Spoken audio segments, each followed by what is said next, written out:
बड़ी खबर क्या आ रही है? राहुल गांधी के बयान पर आ रही हूँ विवेक जी, आ रही हूँ। राहुल गांधी के बयान पर रविशंकर प्रसाद का पलटवार आया है। वो कह रहे हैं राहुल ना देश समझते हैं ना वो संविधान समझते हैं। वो खुद कह रहे हैं इंडियन स्टेट का विरोध करेंगे। राहुल गांधी माओवादी भाषा बोलते हैं। राहुल को पढ़ाने वाले भी माओवादी हैं। और इससे पहले जॉर्ज सोरोस वाला एक बयान आ चुका है। पहले जॉर्ज सोरोस की किताब से ये बयान आया है, ऐसा बीजेपी पहले भी कह चुकी है। अब माओवादी वाला ये हमला आ रहा है। मैं सीधा ये पूछ रही हूँ विवेक जी, आपके पास आ रही हूँ, ये हम लोग क्यों कहते हैं आतंकवादी माओवादी? क्यों कहते हैं माओवादी आतंकवादी? क्या करते हैं ऐसा? देश के खिलाफ जंग लड़ते हैं ना।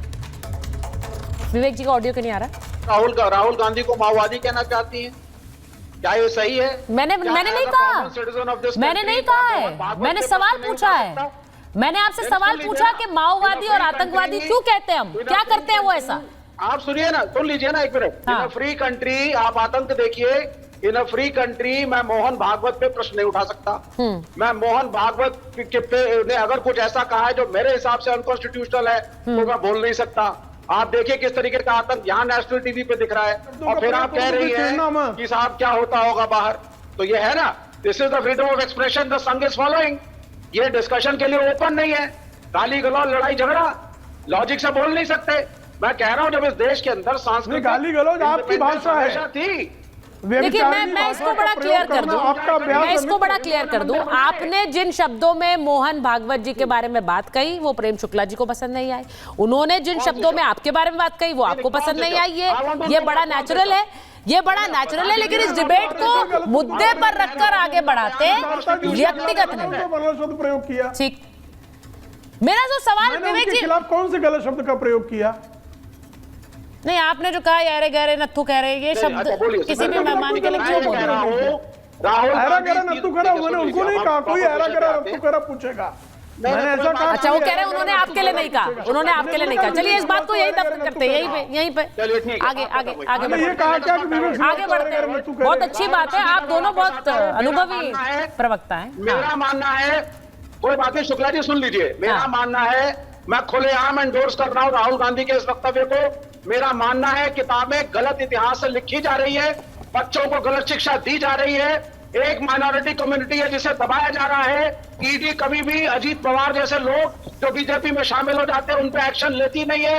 इलेक्शन कमीशन हमारी सुनती नहीं है। हर संस्था, वाइस चांसलर, टीचर, पुलिस अफसर संघ के लोग हैं, उन्हीं को देखिए मोदी। हाँ, आनंद जी को लीजिए, आनंद जी को लीजिए। आनंद जी बोलना चाह रहे हैं। क्वेश्चन नहीं उठाएंगे तो क्या? नहीं, क्वेश्चन उठाइए विवेक जी। मेरा सवाल यही है, आप विपक्ष में हैं, आप विपक्ष में। मैंने शुरुआती वक्तव्य में यही बात कही विवेक जी कि नरेंद्र मोदी के खिलाफ, मोहन भागवत के खिलाफ अगर आपको सवाल उठाने हैं, वो तो लीडर ऑफ ऑपोजिशन की तरह वो उठा रहे हैं और उन्हें उठाने चाहिए।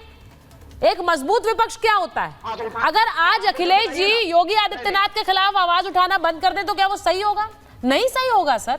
यहाँ सुनील जी बैठे हैं, मैं खुलकर बोल रही हूँ। एक मजबूत विपक्ष बहुत जरूरी होता है, लेकिन इसका मतलब ये नहीं है कि आप लोगों के अंदर ये भावना भर दे कि सब कुछ हैज बीन टेकन ओवर। ये कोई संस्था बची नहीं। अब इस देश के खिलाफ ही जंग लड़नी पड़ेगी, इंडियन स्टेट के खिलाफ जंग लड़नी पड़ेगी। एक मिनट, आनंद जी बोलना चाह रहे हैं। आनंद जी, अच्छा आनंद जी बोल रहे हैं जी। हाँ, मैं विवेक श्रीवास्तव जी धैर्य पूर्वक सुन लीजिएगा। थोड़ी देर आपकी तकरीर चालू थी तो मैं बीच में बिल्कुल नहीं बोला। मैं सिर्फ इतना कहना चाहता हूं कि आप जितनी संस्थाओं के नाम किनारे थे 1947 के बाद इस देश में किस पार्टी ने संविधान के पन्ने फाड़कर फेंके, इस देश की जनता को पता है। इस देश की जनता को यह भी पता है कि कांग्रेस पार्टी ने संविधान के साथ क्या क्या छल किया, यहाँ तक कि उसकी प्रस्तावना भी अवैध तरीके से बदल दी गई। तब आप लोगों के जुबान नहीं खुल रही थी क्योंकि कम्युनिस्ट पार्टी सत्ता में, और कम्युनिस्ट पार्टी के लोग क्या कहेंगे जिन्होंने इमरजेंसी का समर्थन किया था। इसी बाबलंकर हॉल में बैठ के कम्युनिस्ट पार्टी के नेताओं ने इमरजेंसी का समर्थन किया था। आज वो ज्ञान की बातें कर रहे हैं।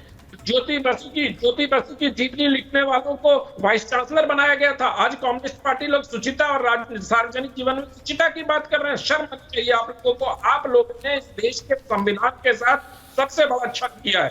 मैं बार बार इस बात को कहता हूं, और अगर विश्वास न हो तो चंद्रशेखर जी की डायरी पढ़ लीजिए, उन्होंने पूरे विस्तार से लिखा है कि किस प्रकार से आप लोगों ने तो सुप्रीम कोर्ट के मतलब नेता को जज बनाया, जज को सुप्रीम कोर्ट का जज बनाया, फिर राज्यसभा का सदस्य बनाया। आप लोगों ने चुनाव आयोग को सांसद बनाया, मंत्री बनाया। MS गिल का उदाहरण हमारे सामने। आप लोग किस तरह से राजनीतिक सुचिता की बात करते हैं? आपके तो इतने पाप हैं राजनीतिक तौर पर, उन पापों को धोते आप लोगों का मतलब पूरा जीवन कट जाएगा। और खासकर कम्युनिस्ट पार्टी को तो बिल्कुल नहीं बोलना चाहिए, क्योंकि उसकी न तो भारत में आस्था है, न भारतीयता में आस्था है। कम्युनिस्ट पार्टी नहीं, मैं एक चीज जो बात अनंत जी ने बोली है, कम्युनिस्ट पार्टी आप किया है, क्योंकि आपका हेड ऑफिस कहीं और है, ब्रांच ऑफिस भारत में है, तो इसलिए आप लोग भारतीय कम्युनिस्ट पार्टी नहीं हो पाए अब तक। आजादी के 75 साल तक भारत की कम्युनिस्ट पार्टी है आप लोग। तो इन सारी आपकी बात से ही मैं सुनील जी से एक आखिरी सवाल पूछ रही हूँ। सुनील जी, उन्होंने बात बोली है कि इमरजेंसी के खिलाफ लड़ाई लड़ने वाले लोग कम से कम आज एक स्टैंड लेंगे। वो उनका इशारा आप ही की तरफ है। बहुत सी पार्टियां जिन्होंने इमरजेंसी के दौरान उन्होंने लड़ाई लड़ी, और वो कहते हैं कि भाई एक स्टैंड तो लेना होगा। ये आपको नहीं लगता एक भ्रम जैसा है जो हम पैदा कर रहे हैं दूसरों के मन में भी? मैं ये नहीं कह रही हूँ कि आपके सवाल गलत है, लेकिन भ्रम पैदा कर दिया कि सब कुछ हैज बीन टेकन ओवर, अब तो ये देश ही पूरा संघी हो गया है। देखिए सुजाता जी, इस देश में जब जब किसी को लगा कि हम देश से बड़े हो गए, तब तब इस देश की आम जनता ने उसको बदल दिया। एक बार इंदिरा जी को भी लगा, पूरे कांग्रेस ने कहा Indira is India, India is Indira. हाँ। फिर क्या हुआ कांग्रेस? इसी तरीके से भारतीय जनता पार्टी भी मोदी जी को लेकर सोचती कि मोदी जी देश से बड़े हो गए। देखिए, मैंने पहली बार में भी ये नहीं कहा, मैंने ये कहा कि इस देश से कोई नहीं लड़ सकता, देश से कोई बड़ा नहीं हो सकता। हाँ। सब देश के हैं, लेकिन संस्थाओं में जिस तरीके से काम हो रहे हैं उसका विरोध हम कर रहे हैं, विपक्ष के नाते कर रहे हैं, मीडिया के माध्यम से कर रहे हैं, सड़क पर कर रहे हैं। मैं सुनील जी बस यही कह सकती हूँ, मैं सदन में कर रहे हैं। हाँ, जल्दी से। हाँ। और प्रमाण के साथ कर रहे हैं। एक दूसरी बात, मुझे लगता है कि देर सवेर कांग्रेस को अपना स्टैंड, अपने नेता का स्टैंड क्लियर करना पड़ेगा। और बड़ी बात है अखिलेश जी के नेता कह रहे हैं कि कांग्रेस अपना स्टैंड क्लियर करे। वो इम्पोर्टेंट है, ये इम्पोर्टेंट है, इसलिए भी इम्पोर्टेंट है क्योंकि जैसा मैंने कहा कि सवाल उठाना बहुत जरूरी है, लेकिन वो सवाल उठाने की जो आपकी एक आदत बन गई है और वो देश के खिलाफ उठाने की आदत बन गई है, वो दूसरों के मन में भी, देशवासियों के मन में भ्रम पैदा कर सकती है, जो बहुत खतरनाक है। उसके बारे में सोचिए। बहुत बहुत धन्यवाद आप सबका।